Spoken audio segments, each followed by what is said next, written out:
एक दिन की बात है, आरोही सुबह पार्क में टहलते हुए जा रही थी। तभी उसे एक रोती हुई बच्ची मिली। आरोही ने उससे रोने का कारण पूछा तो लड़की ने बताया कि वह जिस गुड़िया से खेल रही थी वह इसी पार्क में कहीं खो गई है। आरोही ने उस बच्ची को उसकी गुड़िया ढूंढने लाने का आश्वासन दिया, जिससे वह बच्ची चुप हो गई। आरोही ने गुड़िया ढूंढने के लिए समय मांगी और फिर दूसरे दिन गुड़िया लाने का वादा करके वहाँ से चली गई। पर गुड़िया ना तो आरोही को मिली और ना ही उस बच्ची को। आरोही ने गुड़िया की तरफ से एक काल्पनिक पत्र उस बच्ची को लिखी और जब वह बच्ची पार्क में गुड़िया पाने की आशा में आई तो आरोही ने वह पत्र उस बच्ची को पढ़कर सुनाया। पत्र इस प्रकार था, कृपया रोना मत, मैं समय समय पर उस गुड़िया के बारे में तुम्हें लिखती रहूँगी, बस तुम रोना मत। अब आरोही रोज़ उस खोई हुई गुड़िया की तरफ से काल्पनिक पत्र लिखने लगी और लगभग रोज़ ही उस बच्ची को पढ़कर सुनाती, जो कि यात्रा का काल्पनिक वर्णन हुआ करता था। आरोही ने इस काल्पनिक लेकिन रोचक वर्णन ने उस बच्ची को रोने नहीं दिया। वह खुशी खुशी अपनी गुड़िया की घुमक्कड़ी के किस्से सुनाने लगी।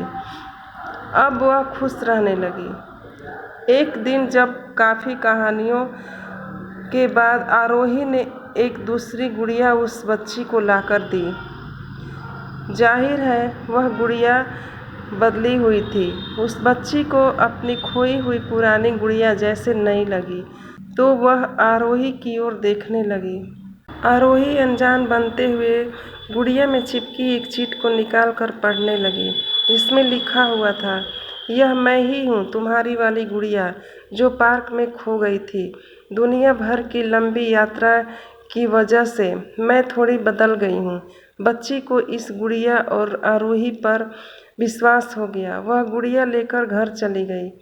वर्षों बाद जब वह बच्ची बड़ी हो गई तो एक दिन वह अपनी अलमारी में कुछ ढूंढ रही थी तो उसका ध्यान उसी गुड़िया पर गया जो आरोही ने उसे दी थी। बचपन की बातें याद करके वह हंसने लगी। उसे सब समझ आ चुका था कि आरोही ने कैसे उसका मन रखा। उसे उस गुड़िया पर फिर प्यार आने लगा। वह उसे बड़े गौर से देखने लगी। तभी उसकी नज़र गुड़िया की फ्रॉक की आस्तीन में छुपे एक छोटे से पत्र पे गई। उसमें बड़ी व्याकुलता से वह पत्र निकाला और पढ़ने लगी। पत्र में संक्षेप में यह लिखा हुआ था, हर वह चीज़ जिससे तुम प्यार करती हो कभी न कभी तुमसे खो जाएगी और जो तुम्हारे पास होगी वही तुम्हारे लिए सच्चे रूप में बनी होगी। रूप भले ही भिन्न होगा पर प्यार एकदम खालिस होगा। तो दोस्तों, कैसी लगी आपको ये हमारी कहानी? अगर मेरी कहानी आपको अच्छी लगी हो तो चैनल को सब्सक्राइब कीजिएगा और शेयर कीजिएगा। चलिए फिर मिलते हैं अगली कहानी में।